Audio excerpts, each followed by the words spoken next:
Well, last week's conversation was quite rich, and I appreciate the depth of everyone's contributions and your responsiveness to one another. Together, you really grappled with the ideas, um, and as several of you pointed out, these ideas are the questions related to masculinity are very complex. Um, and so there were many ideas with which to grapple. Um, uh, a few things uh, struck me.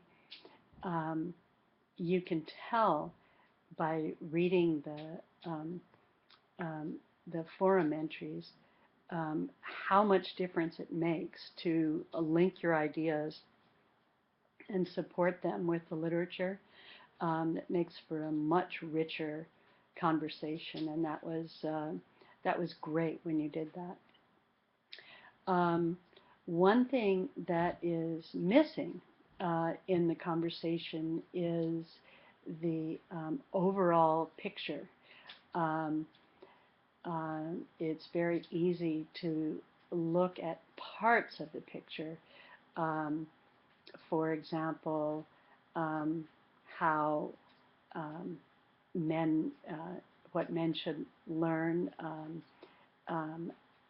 and what women should do, and how um, gender inequality should be defined as um, uh, a social issue, and violence should be um, embraced by both men and women as a social issue. All of those things are true, um, but a need for a more comprehensive ecosystemic picture um, is also important.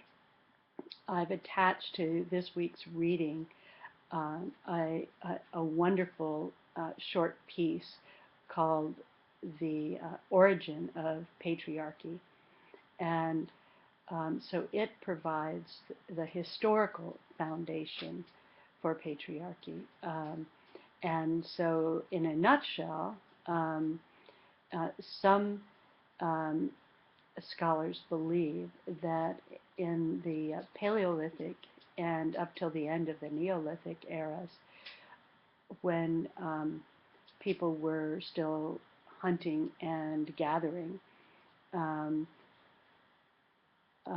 the um, cultures were basically um, matrilineal, and there was uh, and there was an abundance of female goddesses, and the female ability to give life was seen as the ultimate um, power and worshipped as such. Then, when men started to domesticate animals um, um, and uh, and herd them, um, according to some thinkers, men first became aware of the part that males actually play in procreation, and that had not been understood before. And then what ensues is a shift of power from uh, females to males. So males are now the owners of herds, and so for the first time there's this sense of property ownership, and um, the sense of the importance of having power and control, so nobody threatens your property, and that extended into agrarian societies. Um, and when there was famine or inclement conditions in one area, then then men would go to another area and dominate and control that area, um, and um, and control the people in that area. Um, and so um, power and control and domination then historically began to be blended with masculinity. And so um, along with um, the earth um, and living creatures in it, um, um,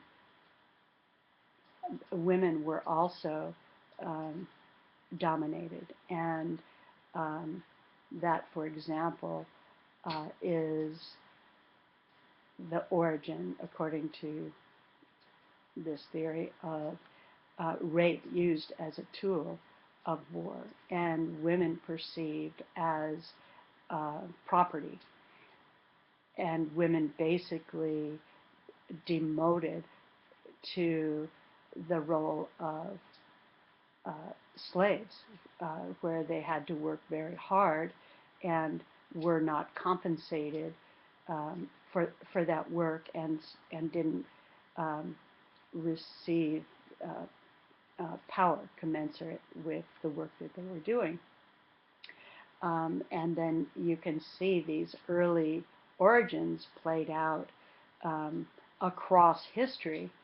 Um, and as societies developed further, for example, a capitalistic society, um, um, the idea of social control and um, a social hierarchy, uh, just like an economic and a resource hierarchy, began to become the norm.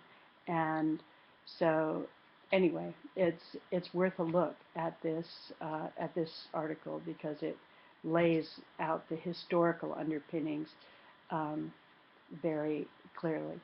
Um, it's also important to consider the societal underpinnings, and those again can be related back to societies in which um, social control was a primary value, and social control was ascribed to men, um, and um, and then um, within that are the economic issues.